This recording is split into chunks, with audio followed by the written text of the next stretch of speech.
So much to say about Jane Lumley, but what I'm going to do is I'm going to sort of set the scene for you, because I hope that as a result of what I'm going to share with you, you'll do your own digging, and hopefully you'll read her, what I think is an extraordinary translation of Euripides' Iphigenia in Aulis, which her translation is the first one we have into English, extraordinarily, and it was something I didn't know at all. I don't think many people know that our very first translation in English of this very famous play was by a 17-year-old girl in the 1550s. So I'm going to start with how I got interested in her, really, and it was in, let's hope this works. Yes. I apologise in advance for some of these pictures. They're rather pixelated, but hopefully you can see where I'm going with it. This is Yolanda Vazquez, and she's playing Queen Elizabeth in Richard III in 2003. And it's very interesting coming in from our conversation about all gender playing of Shakespeare and all female companies. This was a very bold experiment by Mark Rylance in 2003 to have an all-female company playing Richard III and doubling with Taming of the Shrew. And there were a lot of skeptics at the time, but actually I think as an experiment it was fairly brilliant and particularly successful. You can see that the women in this production were very highly made up, and they look kind of almost like they're wearing a mask, a kind of Greek mask. And I thought at the time it was sort of concomitant with me coming across this translation of Lumley's Iphigenia, and I really wanted to take members of this company into a kind of another situation where they could play the play and we could hear it. That actually didn't happen, but for lots of different reasons, mainly financial, and because we didn't have the San Wanamaker Playhouse at that time. So Lumley's Iphigenia is a chamber piece, a very small amount of people, and we didn't know if anyone would come and see it. So basically, it wasn't done then, and I hope it will be done at some point by us. But because we'd done this all-female gender production, I thought it got me interested in early modern writers. Where were the female writers? Were there any at all? What did they write? Did they write plays? I wasn't sure that they possibly could have done. So I started digging around, and that's where I came across this young aristocratic woman named Lady Jane Lumley, and she was about 17 years old at the time of her translation. I knew the original Euripides a little, and I realised very quickly that Lumley's version differed from the original quite distinctly, and that interested me. Why had she done that? And I also wondered what had drawn her to want to translate that particular text. So I needed to find out more. So I looked at the background, and in 1537, 3 people, important people, were born. And this one is Edward VI, son of Henry VIII, and the next one I'm going to show you is Lady Jane Grey, of whom you've heard, of her tragic history, 9 Days Queen, and Jane Fitzalan, who was later to become Lady Lumley. So these 3, and particularly the 2 Janes, were very, very close.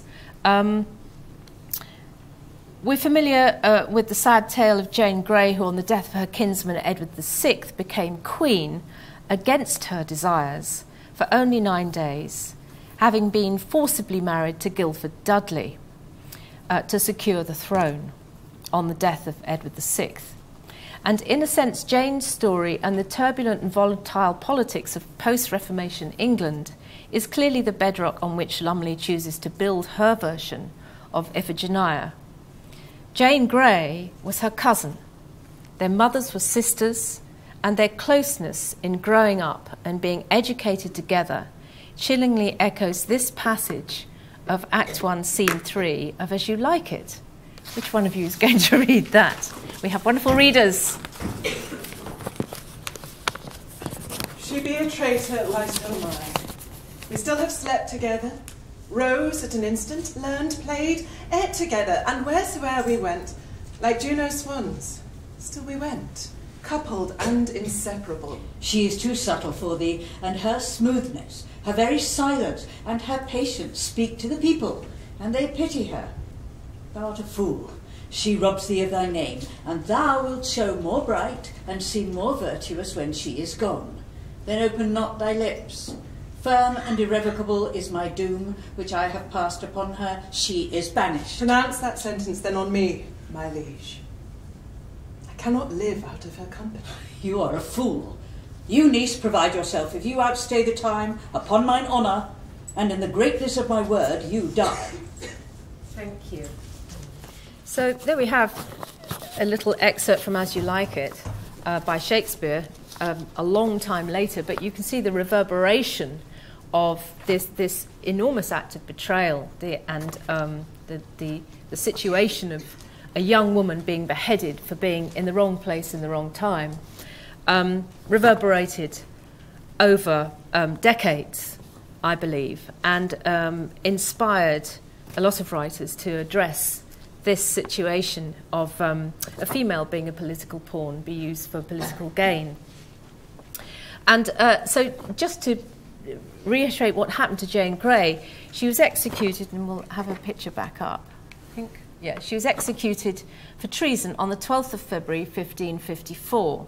Her uncle, the Earl of Arundel, who was also the father of 16-year-old Jane Lumley, who had been married by this time from the age of 12 and a half, if you can imagine that, to Baron John Lumley, probably in order to acquire John Lumley's massive library, which he brought with him on his marriage. And they all lived together in Arundel's house. But Arundel had primarily been Jane Grey's support, and amongst the chief promoters of her assuming the throne, according to the wishes of Edward VI's will of succession.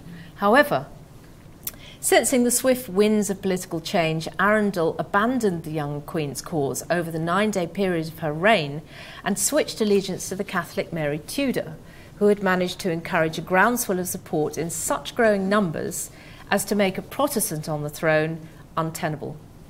By abandoning his former protégé, the very powerful Earl, Arundel effectively condemned Jane Grey to death.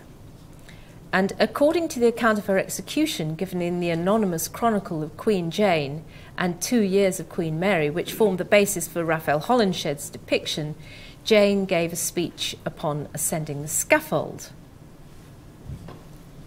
Oh, thank you. Good people, I am come hither to die, and by a law I am condemned to the same.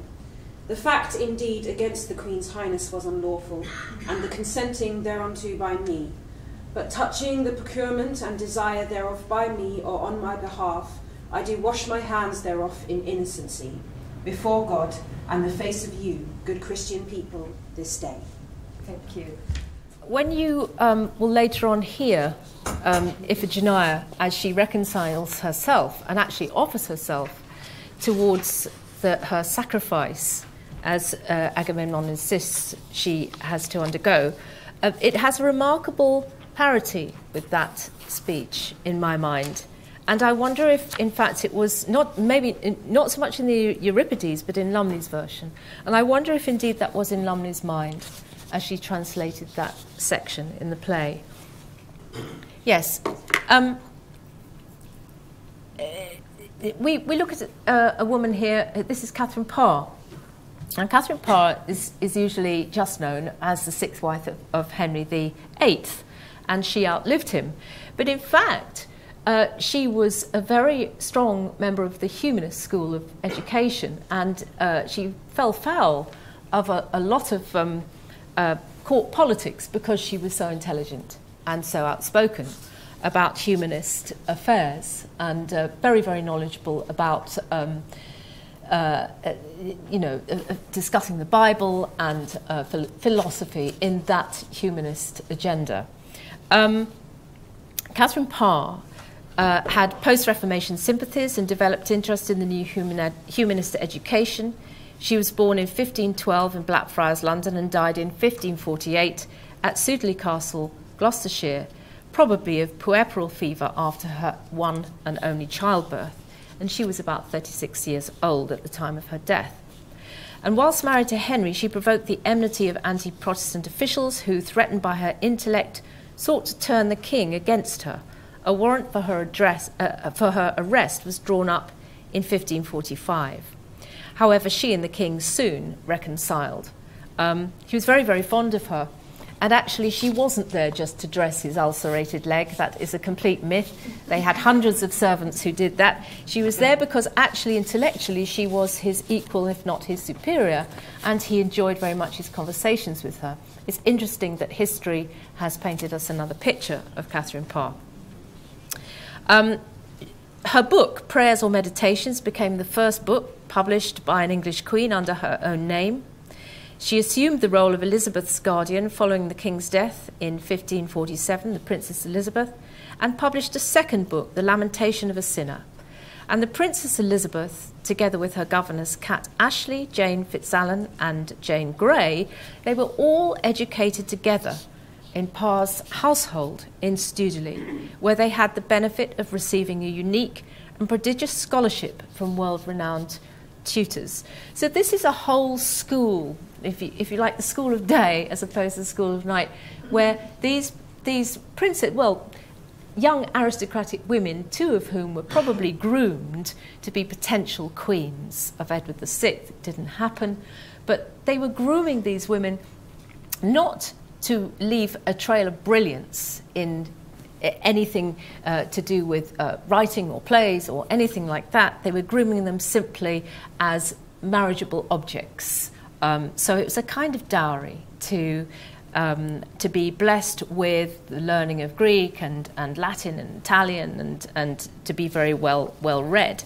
But Catherine Parr imbued them with quite a different sense of self. And if you look at the kind of books they were able to read uniquely because of their very singular access to libraries that just weren't accessible to even other aristocrats. Arundel's library was probably, if not the best in England, probably the second best. It was vast and it contained a mass of really brilliant literature that had come over from the continent post-Reformation, music as well as books, original sources, manuscripts and the like. So just looking at ahead, that's Lumley. Oh, I'm going backwards here. There we are. There's Princess Elizabeth, as she would have been then. She's 4 years older, just to put it in context, than Lumley. And that's Kat Ashley, who is the tutor of Elizabeth. So there were a variety of incredibly learned women around these young aristocratic women. So I'm setting the stage here. Jane Lumley, by this time,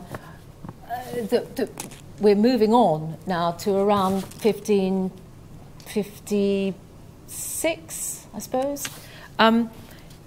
Nonsuch Palace was given to Henry Fitzalan, Earl of Arundel, by Mary Tudor, because in espousing her cause, she said, you can have my dad's old palace, he didn't finish it, and you can pay for finishing it. So basically, Nonsuch became the Earl of Arundel's seat. And it was the grandest of Henry VIII's building projects, 6 months after the birth of his son. The palace was designed to be a celebration of the power and the grandeur of the Tudor dynasty, built to rival Francis I's Chateau de Chambord. Unlike most of Henry's palaces, Nonsuch was not an adaptation of an old building. He chose to build a new palace in this location because it was near to one of his main hunting grounds. And the palace cost at least probably in excess of 120 million in today's money. And the palace was incomplete when Henry VIII died, and in 1556, Queen Mary Tudor sold it, actually, to Henry Fitzalan, the 12th Earl of Arundel, who completed it. Let's see if there's anything else to look at. Yes, Here's the Great Hall of Hampton Court. Now, Nonsuch no longer exists, but I would have thought its interior was very much modelled on the kind of playing and dining spaces and banqueting spaces that Henry VIII would have been used to, and members of the Henrican court. So it probably had a playing space and a dining space rather like this. It also had one of the greatest libraries in England, added to significantly by John Lumley, his son-in-law, but benefited enormously by the addition of precious volumes of humanist writers such as Erasmus and manuscripts in Greek, much of which came via Archbishop Cranmer, who was the disgraced archbishop under the reign of Henry because of the Reformation. Larger still were the store of musical instruments and precious music part books by both English and continental composers. And as a man of extraordinary wealth and power, FitzAlan's revels were famous and lavish. Now, the Arundels kept a troupe of players and minstrels they had done since the 15th century. And these players earned their keep in summer by touring. And they were very, very costly to run. And they entertained the FitzAlans during the long winter evenings by a large variety of plays and music, some of which is documented. In 1477, there is a description of the Earl of Arundel's play-errors, who received on the 24th of January a reward of 5 shillings, distinguishing them from the Earl's minstrels, who were paid 6 shillings and 8 pence later in the same year. Musicians always paid more than actors, even then.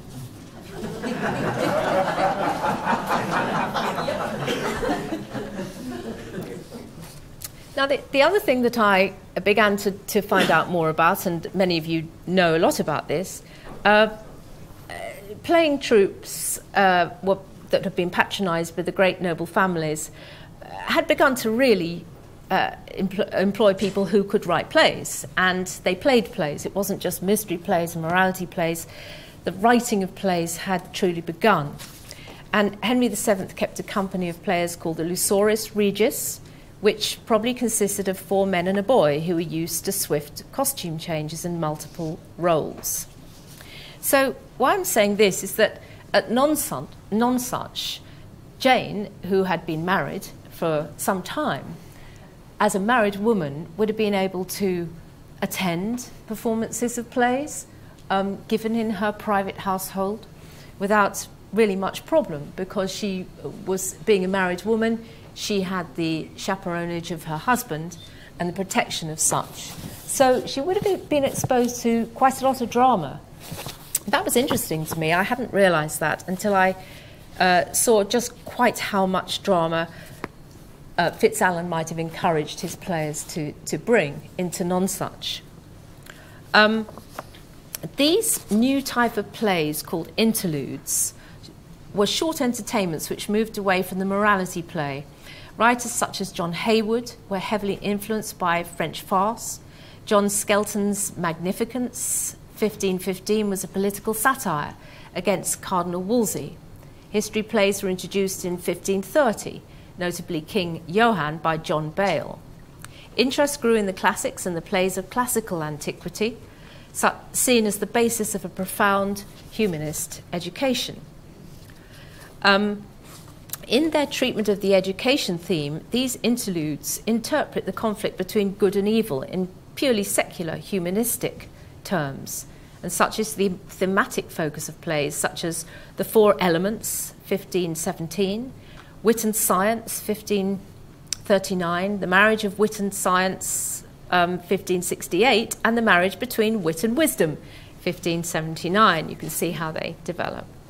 All the interludes discussed above can be seen as dramatic forms of the looking glass metaphor. They hold up their mirrors either to man's soul and the society which corrupts it, or to the moral religious atmosphere of the period. At the same time that they articulate contemporary moral values, they also propose desirable modes of behaviour. This is very important for what you will find when you read Lumley's work, because she's definitely promoting a desirable mode of behaviour within the structure and the translation of Euripides' play. In doing so, their authors exercise their right to denounce and criticise, but also their duty to warn and advise. So studying Lumley's translation of Iphigenia demonstrates that Lumley not only was aware of the power of using classical text to display her humanistic knowledge and political awareness, but that she also had an innate talent for the theatrical. Her choices, lines and choruses she chooses to omit, and there's a lot of them, she really cuts down the choruses to a bare minimum or cuts them altogether. And the deliberate switching of lines between characters, so for example Agamemnon might take Menelaus' line and vice versa, in contradiction to Euripides' original, alerts us to the fact that Lumley was inspired by the art of theatre itself, with its ability to hold a mirror up to nature. Now, there's a model of nonsuch that was recreated. It sort of was razed to the ground, really, in the Civil War, I believe, or fell into ruin. But recently Ben Taggart made a model, and you can see how fantastical a place it is, and full of myth and story on its... there's the old form of it.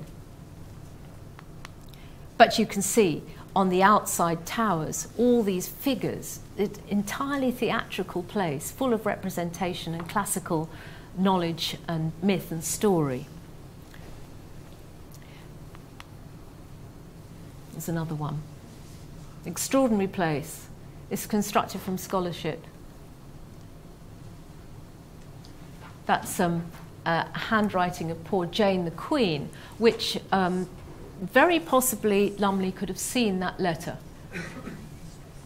She must have written it within the 9 days before she was taken to the Tower.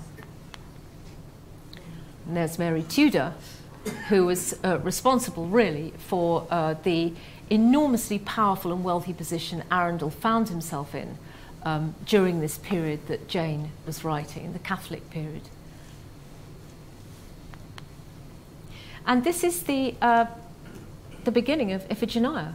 This is, I'm sorry it's such a blurred picture, but this is Lumley's handwriting. Here beginneth the tragedy of Iphigenia, of Euripides, called Iphigenia at the top. It's in the British Museum Library. And this is her father, to whom it is dedicated, and for whom she presented this for the January or Christmas revels as a kind of New Year present for him. A strange present, because the story of Agamemnon is almost identical with his, in that Agamemnon, for the good of the Greek cause, is told that he has to sacrifice his daughter to enable the Greek ships to to sail to Troy, because the goddess has taken the wind out of their sails, because Agamemnon has angered the goddess. And by sacrificing his one and only daughter to appease the goddess, the Greek ships may have wind in their sails and be able to travel to Troy to get back Helen, who was married to Agamemnon's brother, Menelaus. So in a way, one wonders if the intrigue of this very domestic drama, the House of Atreus, interested Jane, because it mirrored so closely something that had happened to her very close best friend and cousin, Jane, who was sacrificed in a like manner, and for very much the same reasons, weirdly enough. So, going towards Lumley, there she is, and her, obviously this is a picture of her when she's older. She dies, I think, around the age of 39, and she had 3 children, all of whom died, so they were left with no heirs at all. But looking at the dating, Lumley's translation seems to have been written over a period of time. Its dating is awkward and controversial. If written post-execution of Jane Grey in 1554, and then presented to her father Henry Fitzalan as a very public present as part of the traditional New Year revels, it would have been difficult for the Earl to have heard aloud what must have seemed a very public indictment of his betrayal of his kinswoman. Iphigenia is the only English text in a small quarto manuscript of laid paper measuring 19 centimetres by 14 centimetres, which appears to be Lady Lumley's commonplace or rough copybook. It is inscribed, "The doing of my Lady Lumley, daughter to my Lord the Earl of Arundel," suggesting that this manuscript was started after her marriage. Some leaves, such as those used for Iphigenia, are unusual in that the widely spaced chain ribs are horizontal and the laid ribs vertical. The folios preceding Iphigenia in the manuscript have the more usual vertical chain ribs, suggesting the manuscript was built up successively. The early folios with a pot and flower watermark comprise epistolae and Greek to Latin translations of Isocrates' orations, which Lady Lumley copied out neatly as New Year presents for her father. Iphigenia is written on paper with a distinctive glove and 5-point flower watermark, known to have been available at Nonsuch Palace, where Lady Lumley was chatelaine for her father from 1557.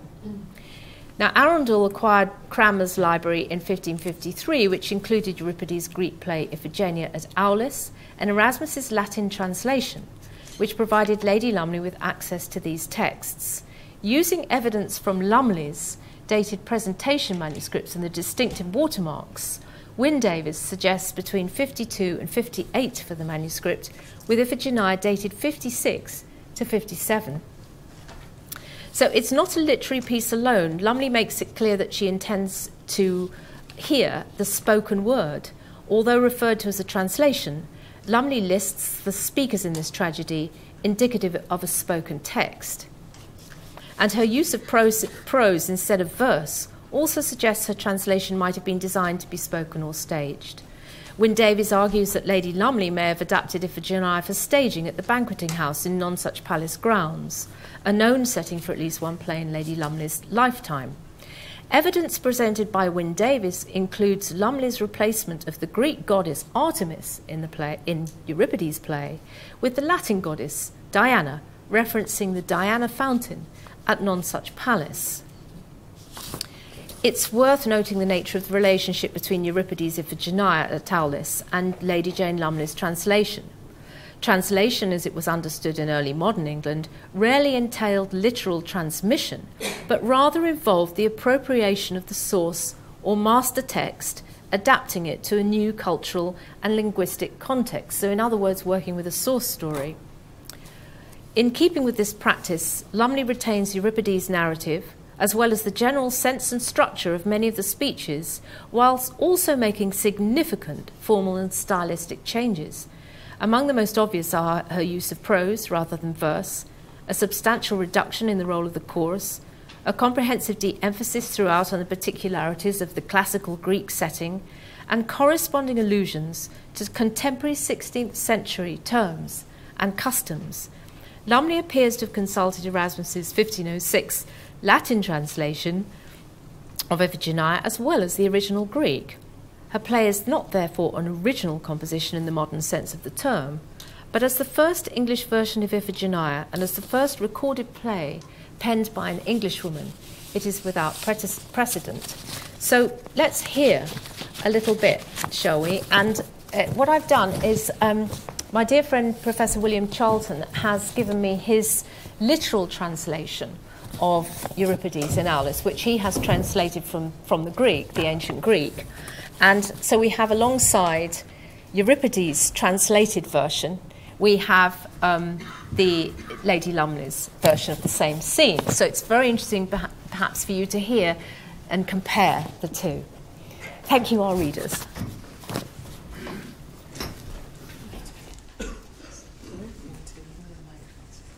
Speak up. Say who you're playing. Say who you're playing. All right. I am Clytemnestra. This is Achilles, and this is Iphigenia. And I may step in with a couple of lines of the chorus. Oh. Now and again. And when we swap to go from Euripides' version to Jane Lumley's version, we're swapping Achilles and Iphigenia. So Lear will be Iphigenia. I think it will become clear by then. Let's hope so. Hope so. Miracles may happen. All right. So just to set the scene very, very quickly for you, So Iphigenia has been made aware that she is to be sacrificed. Clytemnestra also has been made aware and is horrified by the fact Achilles is a war hero that Agamemnon has pretended to Clytemnestra has come to marry Iphigenia. That's how he got Iphigenia and Clytemnestra to come. And in fact, Achilles is also horrified. So at this point, Clytemnestra and Achilles are deciding how on earth they're going to deal with this situation and if there's any way they can save Iphigenia. Will he lay hold of her and drag her against her will? Dragging her, yes, by the hair. What must I do then? Take hold of your daughter on the other side. Will that stop her from being sacrificed? But here she comes. Mother, listen to my words. I see you raging against your husband to no purpose. Though it is not easy to bear up in impossibilities, it is right to thank this stranger for his exertion on our behalf, but you must also look to this, that he does not incur discredit with the army when we can accomplish nothing, and he may meet with disaster. Listen, Mother, to the thoughts that have come to me. That I should die is determined. I wish to do this gloriously, keeping clear of anything ignoble. On your side, maiden, all is noble. On that of fortune and the gods, there is a sickness. Child of Agamemnon, some god would destine me for blessedness indeed, if it were my lot to marry you. I envy Greece for you, and you for Greece. How well was all that said, how worthily of our native land. Giving up the struggle against the gods, which is beyond you, you have worked out what is right and necessary. And a greater desire for your hand in marriage comes to me now I perceive your nature. You are noble. See, I wish to benefit you and take you to my home. I shall be grieved, let Thetis know it, if I do not preserve you by going into battle with the Greeks. Consider, death is a grim evil. I speak now without regard for persons or consequences. It is enough that Tyndareus' daughter Helen should set men fighting and killing for the sake of her body. Do not you die, stranger, on account of me, and do not kill anyone else, but allow me to save Greece, if I can. Oh, best of choices. I have no words left to say to you, since that is your decision. Your thoughts are noble, who could not admit that truth. Nevertheless, since perhaps you might change your mind, I will go and place these arms beside the altar, neither permitting nor forbidding you to die. Perhaps you will recall my words when you see the sword approach your throat. No, I shall not allow you to die through your recklessness. I shall go with these arms to the temple of the goddess and there await your coming. Mother, why do your eyes well silent tears? I have excuse enough, alas, to grieve. Do so no more. You make me weak. But grant me this. Speak. From me, my child, you need fear no rebuff. Then do not shear off your flowing locks of hair, nor clothe your form in garments of black. What are you asking, my child, after I have lost you? But you have not. I shall have been saved, and on my account you will be honoured. What do you mean? Must I not mourn your loss of life? No, since no funeral mound will be raised. But why? It is death, not the tomb, that matters. The altar of Artemis, daughter of Zeus, will be my memorial. Oh, my child, I will do as you say. You are right. I shall be fortunate, having been a friend to Greece. But what message from you shall I bring your sisters? That nor are they to put on mourning. And have I some kind word to the girls from you?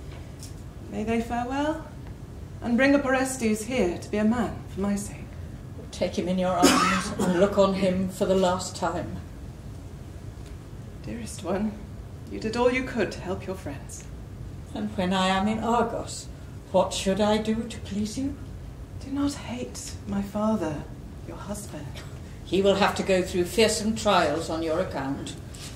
It is against his will that he has sacrificed me for the land of Greece. And by guile, ignobly, not as was worthy of Atreus. Who will go, leading me by the hand when they sprinkle my hair? I, together with you. Not you. What you say is Holding wrong. on to your dress. Mother, be persuaded by me. Stay here. It will be more proper that way, both for me and for you. Let one of my father's servants here escort me to Artemis's meadow, where I am to be slain. My child, are you going? Never to return. Leaving your mother? As you see, and not as it should have been. Stop! Do not desert me! I tell you not to weep. And you, women of Chalcis, sing a song of victory to Zeus's daughter at my death. And let my fame spread wide among the Greeks. And now let someone start to scatter the barley. Let the purifying libations be poured, and the fire burn bright.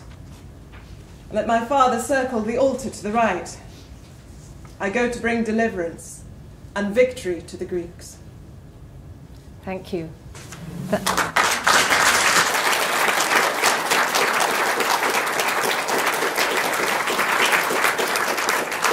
So that was Euripides. And now let's hear what Lumley does with exactly the same scene. I've just forgotten who's who, just for a I'm minute. Achilles. I'm Achilles. Thank you. You're I'm still Clytemnestra, and Clytemnestra. you're now Iphigenia. Yeah, okay. Truly, but I will not suffer him. But if he go about to take my daughter away with strong power, what shall I do then? You were best to keep her by you, for the matter shall be driven to that point. Hearken, O mother, I pray you unto my words. For I perceive you are angry with your husband, which you may not do. For you cannot obtain your purpose by that means, and you ought rather to have thanked Achilles, because he so gently hath promised you his help, which may happen to bring him into great mischief. I would counsel you, therefore, to suffer this trouble patiently, for I needs must die, and will suffer it willingly. Again, remember how I was born not for your sake only, but rather the commodity of my country. Think you, therefore, that it is meet that such a company of men being gathered together to revenge the great injury which all Greece hath suffered should be let of their journey for my cause? Surely, mother, we cannot speak against this, for do you not think it better that I should die than so many noble men be let of their journey for one woman's sake? Surely you are happy, O Iphigenia, that you can suffer so patiently all this trouble? Truly, I would count myself happy if I might obtain thee, O Iphigenia, for my wife. And I think thee, O Greece, to be very fortunate, because thou hast nourished such a one. You have spoken very well, but you will not strive against the determination of the gods. Wherefore I, being not only moved with pity, but that I see you being brought into such a necessity, but also stirred up with love towards you, desiring to have you as my wife, will promise to have you faithfully as the Grecians, as much as shall lie in my power, that they shall not slay you. Surely I have spoken even as I thought indeed. Wherefore shall I shall desire you, O Achilles, not to put yourself in danger for my cause, but suffer me rather to save all Greece with my death. Truly, I wonder at the boldness of your mind, and because you seem so willing to die, I cannot speak against you. Yet, nevertheless, I will promise to help you still, lest you should happen to change your mind. Wherefore, mother, do you hold your peace, lamenting so in something with yourself? Alas, I, wretched creature, have great cause to mourn. Be of good comfort, mother, I pray you, and follow my counsel, and do not tear your clothes so. How can I do otherwise, seeing I shall lose you? I pray you, mother, stay not to save my life, or I shall get you much honour by my death. What, shall I not lament your death? No, truly you ought not, seeing that I shall both be sacrificed to the goddess Diana, and also save Greece. Well, I will follow your counsel, daughter, seeing you have spoken so well. But tell me, what shall I say to your sisters from you? Desire them, I pray you, not to mourn for my death. And what shall I say unto the other virgins from you? Bid them all farewell in my name, and I pray you for my sake, bring up my little brother Orestes, till he come to man's age. Take your leave of him, for this is the last day that ever you shall see him. Farewell, my beloved brother, for I am even as it were compelled to love you, because you were so glad to help me. Is there any other thing that I may do for you at Greece? No, truly, but I pray you not to hate my father for his deed, for he is compelled to do it, for the wealth and honour of Greece. If he hath done this willingly, then truly he hath committed a deed far unworthy of such a noble man as he is. Who is this? that will carry me hence so soon? I will go with you, O daughter. Take heed, I pray, lest you happen to do that which shall not become you. Wherefore, O mother, I pray you follow my counsel, and tarry here still. For I must needs go to be sacrificed unto the goddess Diana. And will you go away, O daughter, leaving me, your mother, here? Yea, surely, mother, I must go from you unto such a place, from whence I shall never come again, although I have not deserved it. I pray you, daughter, tarry, and do not forsake me now. Surely I will go hence, mother. For if I did tarry, I should move you to more lamentation. Wherefore I shall desire all you women to sing some song of my death, and to prophesy good luck unto the Grecians. For with my death I shall purchase unto them a glorious victory. Bring me therefore unto the altar of the temple of the goddess Diana, that with my blood I may pacify the wrath of the gods against you. O Queen Clytemnestra, of most honour, after what fashion shall we lament, seeing we may not show any token of sadness at the sacrifice? I would not have you to mourn for my cause, for I will not refuse to die. Indeed, by this means you shall get yourself a perpetual renown for ever. Alas, thou son, which art comfort to man's life, O thou light which dost make joyful all creatures, I shall be compelled by and by to forsake you all, and to change my life. That's it. Thank you.